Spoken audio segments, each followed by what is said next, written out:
Hello friends, welcome back to my YouTube channel. This is Shravani Avari. So ఈ వీడియోలో మనం degree 6th semester 4th unit లోని one of the important topic discuss చేసుకోబోతున్నాం. And the topic is how to find Fourier complex transform for the given question. ఇచ్చిన question కి Fourier complex transform ఎలా find out చేయాలనేది ఈ వీడియోలో చూసుకోబోతున్నాం. This topic is very important for short answer question.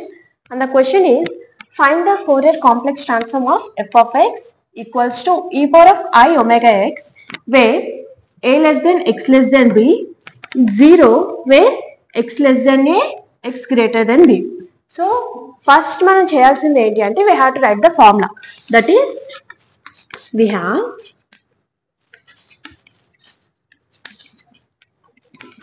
f of x equals to 1 by root 2 pi integral minus infinity to infinity e power of ipx f of x dx. So first మనం ఏం చేయాలంటే question చూసుకోవాలి. Question లో ఏమన్నాడు, f of x equals to e power of I omega x where a less than x less than b and f of x equals to 0 అంట where x less than a, x greater than b. అంటే ఈ interval a to b వచ్చినప్పుడు interval నుంచి a to b వచ్చినప్పుడు f of x value ఎంత అంట e power of I omega x. x less than a, x greater than b ఉన్నప్పుడు the value of f of x is 0. So f of x value 0 అంటే ఈ value vanish అయిపోతుంది. So మనకు ఇంకా మిగిలినది ఏంటి e power of I omega x, that is interval a to b. Therefore from the formula 1 by root 2 pi intervals ఏంటి a to b e power of ipx a to b ఉన్నప్పుడు f of x value ఏంటి e power of I omega x. Therefore f of x వాల్యూలో e power of I omega x value రాస్తున్నా into dx. So దీన్ని ఎలా రాసుకోవచ్చు ఇప్పుడు 1 by root 2 pi interval a to b e power of ipx plus I omega x. Bases equal ఉన్నాయి కాబట్టి powers నేను plus చేసుకుంటున్నా.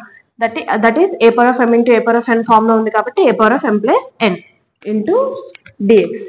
ఇప్పుడు ఏం చేస్తా అంటే ఈ వాల్యూలో కామన్ టర్మ్స్ ఏమున్నాయి ix ఉంది. సో నేను ఇప్పుడు ix వాల్యూని కామన్ తీస్తా. That is 1 by root 2 pi integral a to b e power of I into p plus omega into x dx. So ఈ వాల్యూని నేను ఆ విధంగా రాసుకున్నా. సో మనకు ఒక ఫార్ములా ఉంది ఏంటి, integral a power of ax dx equals to e power of ax by a.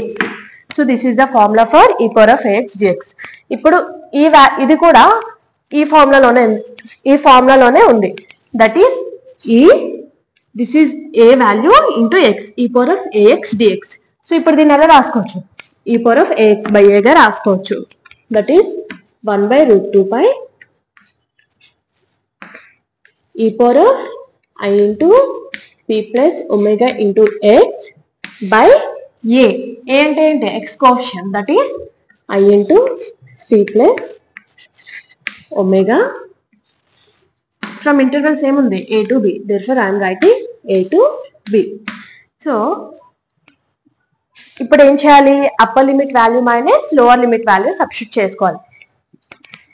That is 1 by root 2 pi common గా ఉంది కాబట్టి 1 by root 2 pi బయట రాస్తున్నాం into e power of I into p plus omega into upper limit value ఏంటి b.